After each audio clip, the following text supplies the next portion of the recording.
Hola chicos, bienvenidos a este nuevo video del curso de termodinámica. Mi nombre es José Francisco Marín Camacho. Espero que les agrade el tema que veremos el día de hoy. Es una continuación del video pasado de la segunda ley de la termodinámica. El día de hoy veremos de la misma forma la segunda ley de la termodinámica, pero ahora veremos el enunciado de Clausius. Para esto vamos a ver un pequeño contenido que es una breve introducción.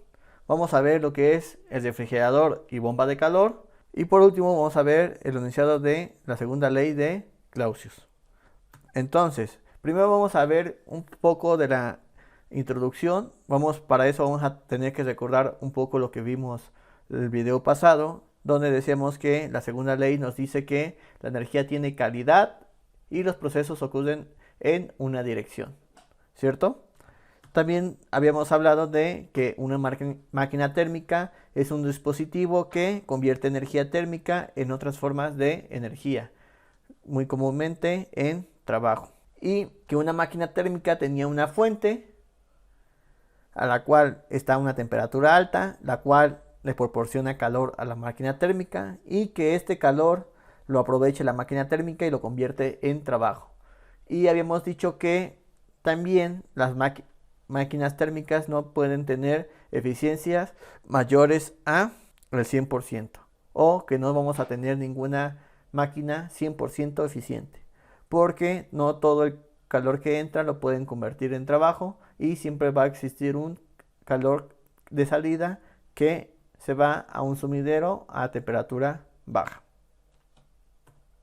Ahora, el enunciado de la segunda ley de Calvin-Klein, como habíamos dicho, es que dice que ninguna máquina térmica puede tener una eficiencia térmica del 100%.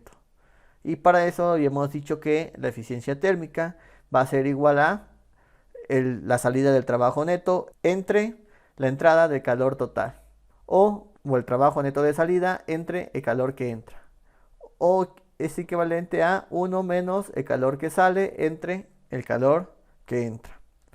Pero existen otro tipo de máquinas, la que vamos a hablar el video de hoy. Entonces, si ustedes pueden acordarse, existen también refrigeradores. Y dicen, bueno, ¿y cómo es que funciona un refrigerador? Bueno, el refrigerador es un dispositivo que para transferir calor de un medio de baja temperatura a uno de alta temperatura. Y ustedes van a decir, espera. Oye, pero tú estás diciendo que estamos haciendo todo lo contrario lo que dice la ley de la termodinámica, que solamente hay un flujo de calor de un sistema de alta temperatura a uno de baja. Pero nunca habías mencionado que se podía mover calor de uno de baja temperatura a uno de alta temperatura.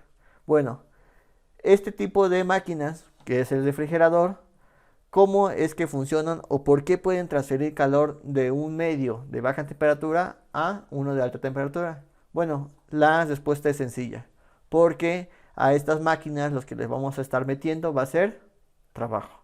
Entonces, una vez que le metemos trabajo a esta máquina térmica, lo que vamos a hacer es que vamos a ir de un medio a baja temperatura, vamos a sacar calor de este medio de baja temperatura y lo vamos a expulsar a un medio de alta temperatura.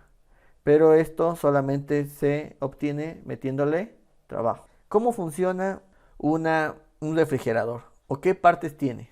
Para eso, el refrigerador tiene un condensador, que es el que expulsa el calor. Y este calor QH hay que recordar que es el calor que se transfiere de la fuente. Hay un compresor, el cual ayuda a comprimir el fluido, y para que pueda comprimir el fluido tenemos que ingresarle trabajo o luz eléctrica, que es lo más común. También tiene otra parte que se llama evaporador. El evaporador lo que hace es que evapora el refrigerante absorbiendo calor, o este QL, que es el calor transferido del sumidero. Y por último tiene una válvula de estrangulamiento, la cual nos ayuda a disminuir la temperatura y la presión por estrangulamiento. Ahora, vamos a hablar un poco de el ciclo de refrigeración y cómo se va comportando. Para esto, el ciclo de refrigeración por compresión de vapor tiene diferentes procesos. Empezamos en el punto 1, aquí antes de entrar al compresor. Entonces, del 1 al 2, lo que va a pasar que el refrigerante se va a comprimir. Va a pasar sobre el compresor y va a entrar a una presión baja y va a salir a una presión alta. Va a entrar a una temperatura baja y va a salir a una temperatura alta. Y para obtener eso vamos a tener que meterle trabajo a este compresor para poder aumentar la temperatura y la presión. Una vez que tenemos la temperatura y la presión alta, vamos a pasarlo por un condensador. Este condensador, el cual está dentro del refrigerador, lo que va a hacer es disminuir la temperatura de nuestro refrigerante. ¿Esto cómo va a ser? Bueno, va a pasar por el condensador y después va a absorber toda esta temperatura del ambiente. Después de este punto 2, que ya tenemos una alta presión y temperatura, va a pasar por un condensador. Los refrigeradores viejitos, el condensador es la rejilla que tenían en la parte posterior de los refrigeradores y por ahí pasaba el refrigerante, y si ustedes recuerdan, tiene esa sensación de que está caliente. Bueno, entonces lo que pasa es que por ahí pasa el refrigerante que está caliente y se enfría con el aire ambiente. Entonces, una vez que pasa por el condensador, lo que pasa es que se disminuye la temperatura de nuestro refrigerante. Y una vez que pasa por el condensador y tiene una temperatura más baja, tenemos aquí un refrigerante a presión alta y temperatura baja, ¿cierto? Ahora que tenemos nuestro refrigerante de esa forma, vamos a hacerla pasar por una válvula de estrangulamiento. Y también, si ustedes visualizan un refrigerador viejito, es un que parece serpentín, un tubito muy delgado que parece serpentín, donde hace pasar el refrigerante. Entonces eso sirve para bajar la presión y la temperatura. Si la temperatura ya estaba baja y la bajamos mucho más, va a estar súper baja esa temperatura, ¿cierto? Entonces, al bajar la presión y la temperatura, después en este punto 4, después lo vamos a hacer pasar por el evaporador. Entonces nuestro refrigerante se encuentra a una presión y temperatura bajas, y lo que permite que esta temperatura que está del refrigerante está más baja que lo frío que está adentro del refrigerador. El evaporador está por la parte de adentro del refrigerador. Entonces aquí lo que pasa es que absorbe calor de la parte de adentro o del ambiente de adentro del refrigerador, lo que provoca es que se enfríe más el ambiente de adentro del refrigerador. ¿Por qué absorbe calor nuestro refrigerante? Bueno, porque se encuentra a una temperatura mucho más baja, y volvemos a empezar el ciclo. Entonces, como les comentaba, el condensador este calor se va a el medio ambiente o el medio circundante, y este calor se absorbe del espacio refrigerado. Y por eso es que se puede enfriar el espacio refrigerado y sacar el calor a el medio circundante. Por eso podemos hacer un flujo de calor de un sistema frío o de muy baja temperatura a un sistema con una mayor temperatura. Y si lo vemos un poquito, este mismo ejemplo del refrigerador, veremos que el ciclo es el que acabamos de ver en la diapositiva pasada, que es del compresor, después condensador, después una válvula de expansión y por último el evaporador. Ahora, ¿cómo vamos a medir el desempeño de un refrigerador?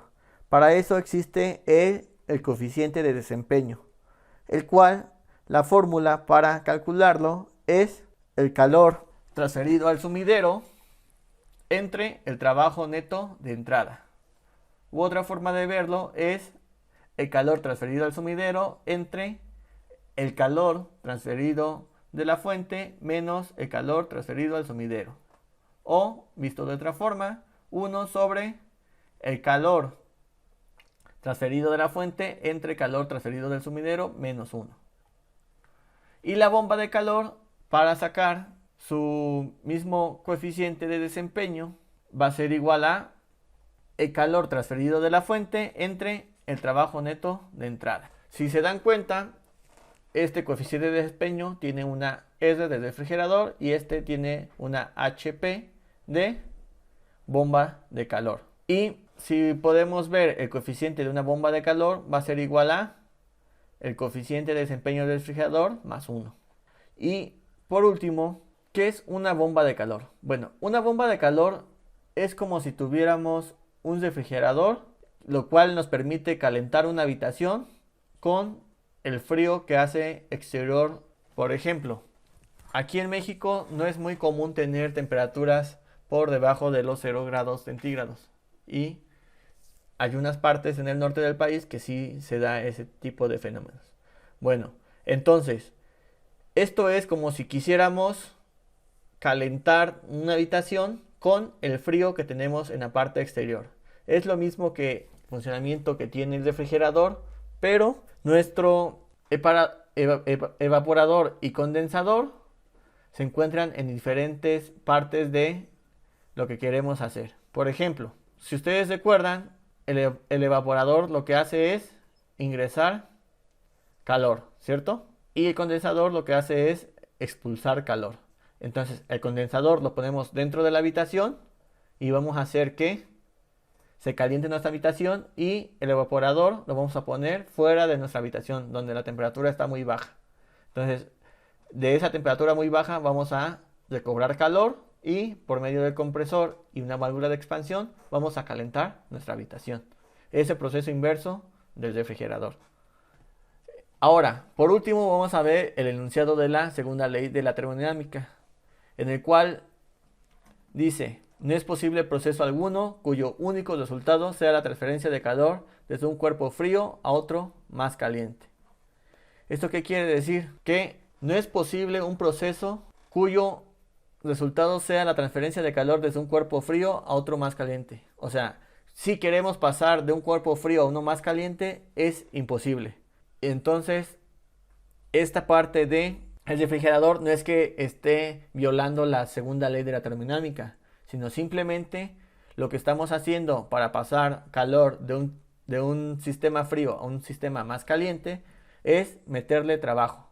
Pero naturalmente no vamos a tener una transferencia de calor de un cuerpo frío a uno más caliente. Y hay unos ejemplos de algunas máquinas que violan las leyes de termodinámica, que violan la primera y la segunda ley, que son las máquinas de movimiento perpetuo. Si les interesa un poco más este tema, pueden investigarlos. Entonces, chicos, esto sería todo por el día de hoy. No olviden darle like al video, no olviden suscribirse al canal y nos vemos hasta la próxima.